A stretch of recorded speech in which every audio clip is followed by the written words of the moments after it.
Welcome to the screencast on biotechnology with fermenters. So what is biotechnology? It's using living organisms and biological processes to improve agriculture or animal husbandry, food science and industry. Also up here it says of parts of living organisms, and remember looking at the last screencast was about immobilized enzymes, enzymes being parts of living organisms, and immobilizing those enzymes can make them very useful in industrial processes. What this screencast focuses on is the use of microorganisms in fermenters. Microorganisms can be put in fermenters to produce substances for us, which has been done for many, many years. If you think of industries like brewing, when we use yeast cells to convert sugars into ethanol, it's essentially a biotechnology process. But this type of activity has been extended to producing all sorts of other substances more recently. Okay, so the sort of things that have benefited from biotechnology: healthcare, lots of drug production, antibiotics, for example, are produced by biotechnology. We saw that gene therapy, we can use viruses and things to deliver genes to cells. Agriculture, micropropagation would be an example of biotechnology. And then gene therapy of plants, genetically modified organisms would be an example of biotechnology too. And then in industry we can genetically modify organisms to produce particular enzymes which can then be useful for us in some sort of industrial process. And then we looked at, earlier on in the course, we looked at producing single-cell protein or corn and the advantages of that for actually producing food. Okay, so that's a generally introductory slide to what biotechnology is. Okay, it's the industrial use of living organisms or parts of living organisms to produce food, drugs and other products. And we're particularly interested in microorganisms in this particular part of the course. Moving on to the next slide.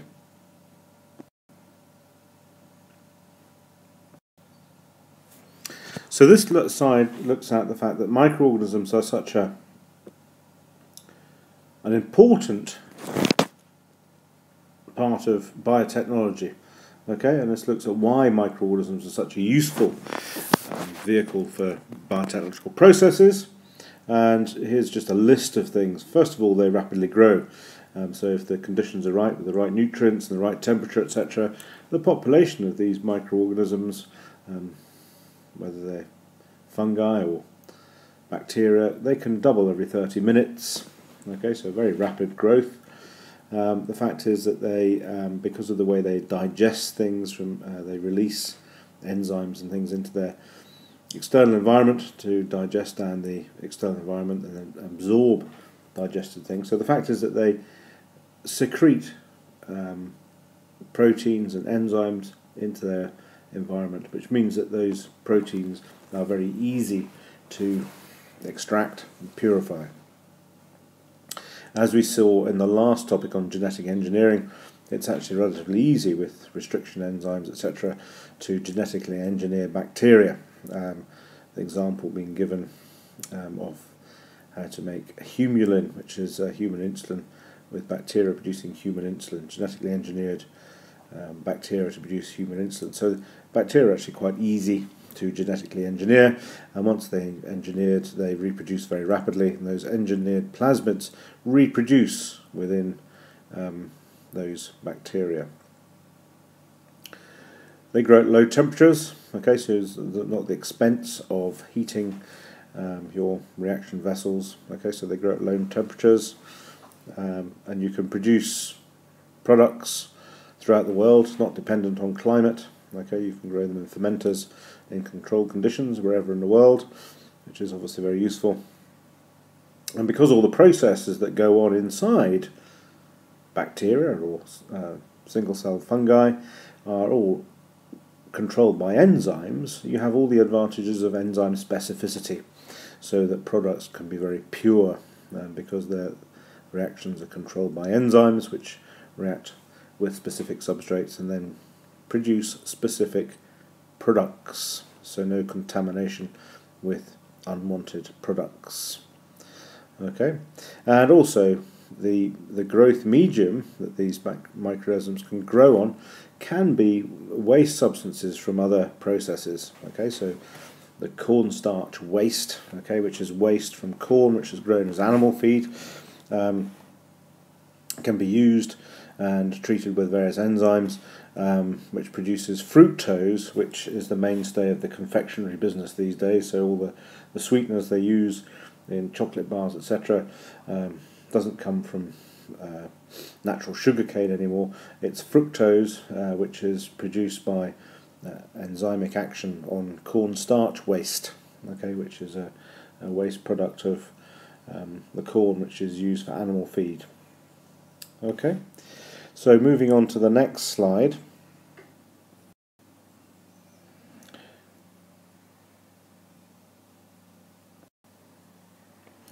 This slide looks at a growth curve or a microorganism.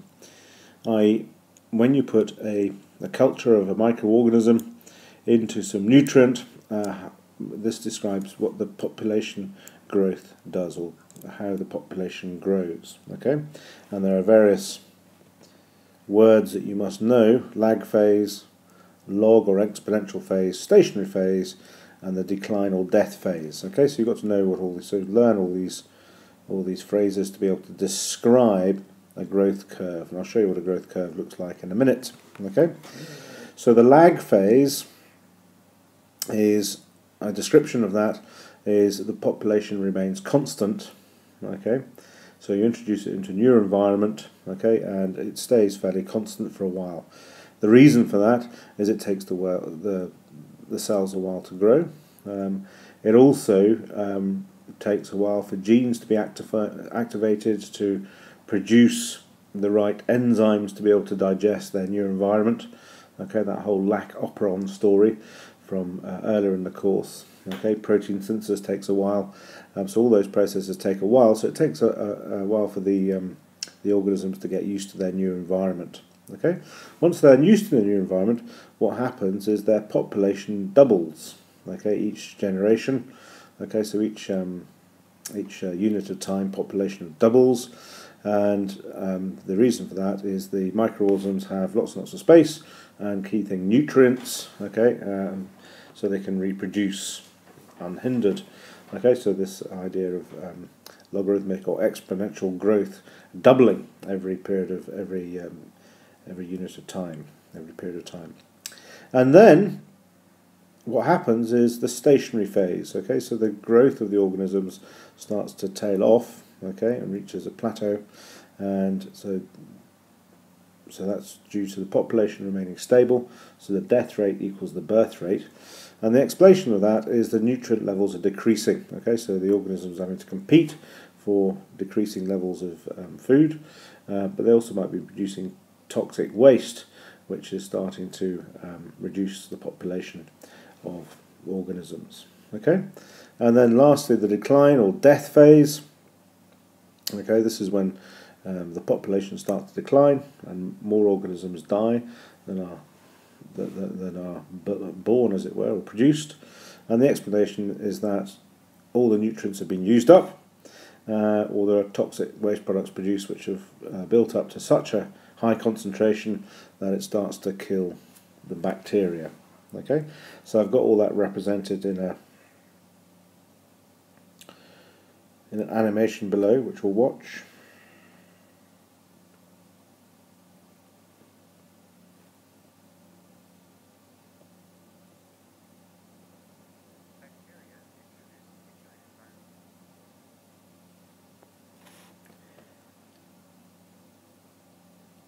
So here with bacterium, we're showing the lag phase as population remains constant. Okay, this is as the bacteria are getting used to their environment, producing enzymes to be able to digest the food that they find themselves in, and just generally growing. Once they're used to the phase, they grow very rapidly. Okay, their population doubles every unit of time, and So you can see the population growing very rapidly here. There's plenty of nutrients for them to grow in, lots of space for them to grow in. This is the exponential or log phase. And then we reach the stationary phase. So food starts to become limiting, and death rate equals birth rate. So the population doesn't increase any further, it just remains stationary. Hence the name, stationary phase. And then what eventually happens is the food starts to run out, or the space starts to run out, or we produce so many waste products that we start to actually kill some of the microorganisms. And as that happens is the death or decline phase comes into action when the population declines. Okay, and that continues until we reach a situation when we've got no bacteria left.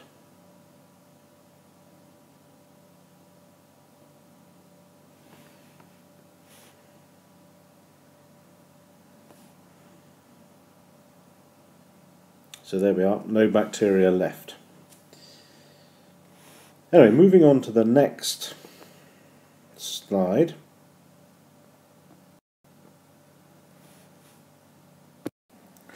This next slide looks at two different types of fermenter. We can use either continuous culture or batch culture. Okay, dealing with batch culture first of all. This involves having a fermenter which we add all our culture to, our microorganisms and all the nutrients we need, okay, and then we allow the microorganisms to grow until they reach the stationary phase, okay, and at that point what happens is we empty the fermenter, and from the emptied substance fermenter we can purify our product, and then what we do is we add more culture and more nutrients and produce another batch. Okay, and this is important because we'll come back to what a secondary metabolite is. There are certain substances which are produced at different phases of the growth curve, and the things that are produced at the stationary phase are called secondary metabolites, and I'll explain in the next slide what that means a little bit more closely. But a good example of a substance that we would produce which is a secondary metabolite, is a lot of antibiotics produced by microorganisms. Examples of secondary metabolites. Okay, so we would produce these antibiotics by batch culture. Okay, and secondly, there is continuous culture, which is when we add nutrients in our culture, and what we do is that we continuously add nutrients. Okay, and then we continually harvest off product all at the same time. Okay, so what we do by doing this, or what we manage to do by this, is we maintain the growth curve in the log phase. Okay, so the stationary phase is never reached because there's always a continuous flow of nutrients, and we remove any waste products, or we remove any product such that it wouldn't have an effect on the growth of our microorganisms. Okay, and this is used for producing primary metabolites, and primary metabolites are metabolites were normally produced by the cell in the normal phase of its growth. Okay, so an example of this is the insulin we use from genetically modified E. coli, which you talked about in the genetic engineering component. It would be a primary metabolite, so we could produce this insulin by continuous culture. Okay, so what I'm going to do is to show you a little animation of both batch culture and continuous culture.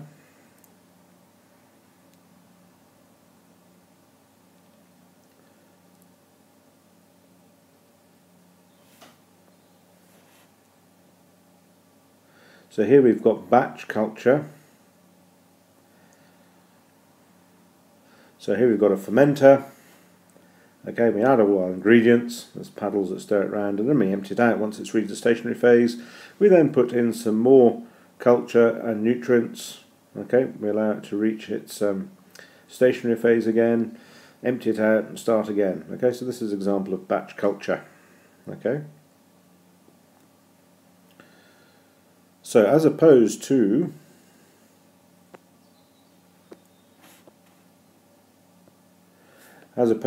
continuous culture, which looks a bit like this.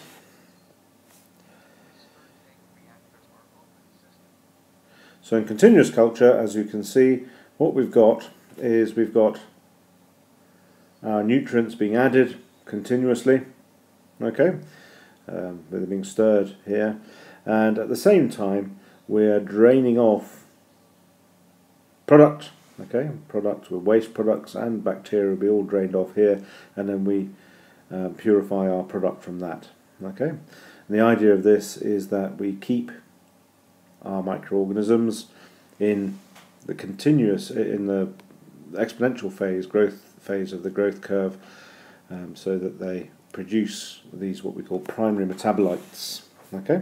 And I'll explain what primary metabolites and secondary metabolites are in the next slide.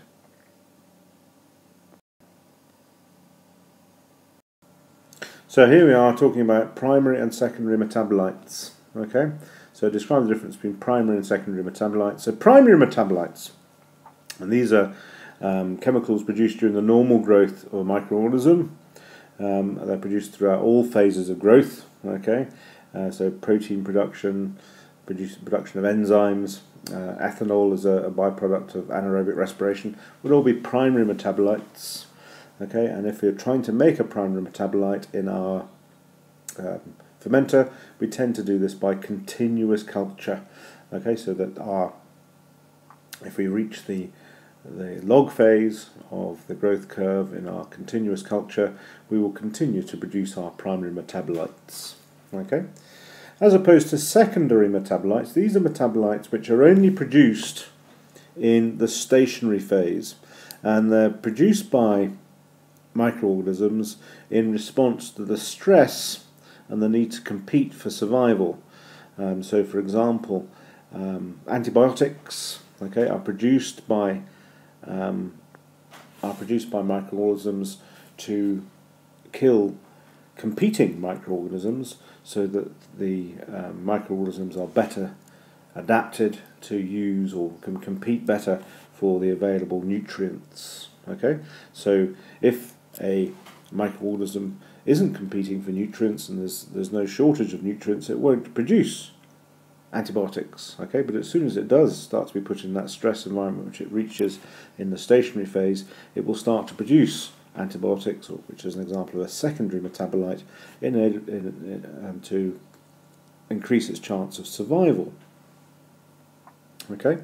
So because it's not produced until the microorganisms reach the stationary phase, if we're trying to produce these secondary metabolites, we have to manipulate our fermenter so that it does reach that stationary phase, okay. And that's why we use batch culture, okay. So we put all our culture in and our nutrients in, and we let the growth curve reach the stationary phase, and at that point the secondary metabolites start to be produced, okay, which is what we're trying to produce in the case of when we're trying to grow antibiotics, okay. So representing that in a graph, okay, so here's the growth curve, our lag phase, our log phase, and stationary phase up here, and as we can see, here is the growth of our primary metabolite, in this case ethanol, okay. So as you can see, it grows, it's produced at all points on the growth curve, okay. So it's useful if we can maintain our fermenter in this log phase, okay, we can continue to produce our primary metabolite, okay. So that's produced in continuous culture when we keep adding nutrients and extracting our products continuously, so that the microorganisms are continuously in the log phase. As opposed to secondary metabolites, here again we've got the lag phase, the log phase, and the stationary phase. As you can see here, the secondary metabolite, in this case penicillin, which is an antibiotic, only starts to be produced when we start to reach the stationary phase, okay. So if we're trying to produce a secondary metabolite, what we do is we leave our culture to grow until the stationary phase is produced. Okay, and then what we do is we empty it out and then we repeat the process. Okay, and that's known as batch culture. Okay, moving on to the next slide.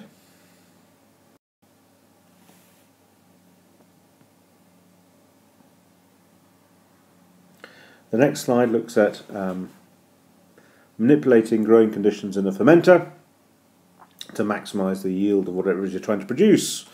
Okay, so there are all sorts of things that affect the growth of organisms. Temperature, you don't want it too hot because that denatures enzymes. You don't want it too cold because that would slow growth. You've got to add nutrients. Okay, so carbon, nitrogen, phosphorus, and all sorts of vitamins are needed to be able to maximise growth of your bacteria. So nitrogen is required for protein growth, phosphates are required for DNA production or nucleotide production, and so on. You use a source of carbon, some sort of respiratory substrate so they can respire. Sometimes you need oxygen, okay, to ensure aerobic respiration. But having said that, there are some other processes where you're actually trying to encourage anaerobic respiration. Okay, so the obviously production of ethanol by yeast. The last thing you would do is bubble oxygen into your fermentation vessel if you were trying to produce wine or beer, because the yeast would just respire aerobically, would never ever produce any ethanol. Okay, so in that case you actually try to avoid oxygen getting into your fermenter. But in a lot of processes you would want oxygen in your fermenter, so you have to bubble that in. You want to make sure pH is right, okay, so there's an optimum pH for growth for each microorganism, and you've got to control that by using buffers. And the other key thing is something called asepsis, which basically means that apart from our target organism, okay, what we do is we create an environment which doesn't allow the growth of any other microorganism. And as I say, we'll dedicate the next slide to asepsis, so we'll come back to that later. Okay, but just looking at a diagram of a fermenter here, it shows you some of the features. Okay, so a cooling water jacket. Often when the fermenter is running, the amount of heat released by the respiring organisms would make the reaction mixture too hot.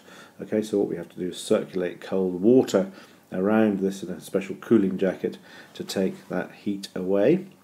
Okay, you usually have some sort of stirring paddle to mix the culture with all the nutrients. Okay, all the nutrients that we add, okay, and also the air that we add if it's an aerobic process, we want oxygen in here.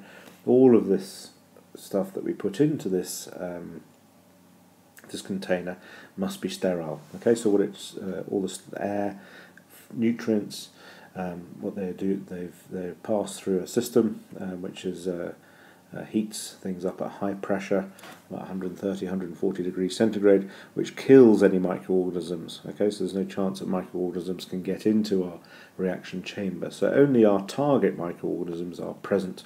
Okay, no unwanted microorganisms which might compete with nutrients with our target organism, but they also might produce products themselves which would contaminate our target product. Okay, so those are examples. Okay, and there's always some sort of method of draining our product away. Okay, so whether it's a batch culture or whether we let this we let our microorganisms grow to the stationary phase and then just let all the culture come out, or whether we're adding nutrients all the time and draining products off all the time with continuous culture, we could do both these with this particular type of fermenter. Okay, so moving to the last slide. This slide looks at the whole idea of asepsis. Okay, another word that we've got to know. It says, explain the importance of asepsis in the manipulation of microorganisms. Okay, so I'll talk specifically what that's about. But Okay, in terms of biotechnology, okay, as I've mentioned, okay, the ideal conditions of microorganism growth, which we'd want in our fermenter, would also be the ideal conditions for any unwanted microorganisms. Okay, and these unwanted microorganisms, okay, or contaminants would compete with our target microorganisms for nutrients, as I've just said. That would reduce the yield of your product, which would be unwanted, and it would could also cause spoilage of the product too, and food spoilage, start to decompose our product, or the unwanted microorganisms could produce toxins, which could be a problem in our product. Okay, or they could actually destroy other microorganisms. Okay, they could produce their own antibiotics to kill our target organisms, or they could be protozoans which actually go around engulfing our microorganisms. Okay, so in fermenters we need to treat everything with aseptic techniques to achieve this idea of asepsis. Okay, which basically means the absence of unwanted microorganisms. Okay, so the key thing is disinfecting the fermenter. Fermenters are usually made out of stainless steel, and they're heated with steam treatment. Okay, steam at high pressure and high temperature, which kills bacteria and their spores. Okay, and the reason stainless steel is used because microbes can't stick to stainless steel, so we use that rather than other substances. Okay, and all nutrients are sterilised before they're put into our fermenter, and also there are filters on any inlet pipes, oxygen inlets. Okay, so filtered so no microorganisms can get into our fermenter. Okay, going back to what the title says here, explain the importance of asepsis in the manipulation of microorganisms. Okay, in the laboratory, asepsis or aseptic techniques are also used whenever we handle bacteria. Okay, and this diagram here shows some of those aseptic techniques. Okay, so when we inoculate petri dishes with agar on them, we use a thing called an inoculating loop. Okay, and what we do is we pass this through the hot part of a Bunsen burner before we use it. Okay, or before we transfer things from one thing to another. Okay, so we kill any unwanted bacteria, okay, before we actually handle the target bacteria. When we handle a petri dish, so this is a petri dish with some agar in it, okay, what we always do is we don't take the lid off completely. We just slant the lid up here so that any unwanted spores or bacteria don't fall into our plate. We also hold this the open part of the petri dish away from us, so we're not breathing in any unwanted bacteria into there. Okay, so here's the inoculating loop, which has typically been sterilised by putting into a Bunsen burner flame. We then let it cool down, and then we've got some bacteria from somewhere, and then we're inoculating this plate with that target bacteria, without hopefully any unwanted bacteria getting into that plate. Okay, there's also another one here, which doesn't actually show it very well on this diagram, but in test tubes or bottles, which we use to keep those aseptic, what we sometimes do, what we usually do, is we flame the mouth of any test tube or any bottle, and we pass that over the hot part of a Bunsen flame as well to kill any bacteria which might be trying to enter the container. Okay, so that's those are some aseptic techniques you might use if you were routinely manipulating bacteria in a laboratory. So things like passing your inoculating loop through a flame, removing the dish of a petri dish completely, or the lid of a petri dish completely, to avoid spores falling into your dish. Okay, and also flaming the necks of bottles and tubes to stop bacteria trying to get into your bottle with whatever it is you've got in there. Okay, so that completes our look at fermenters and aseptic techniques.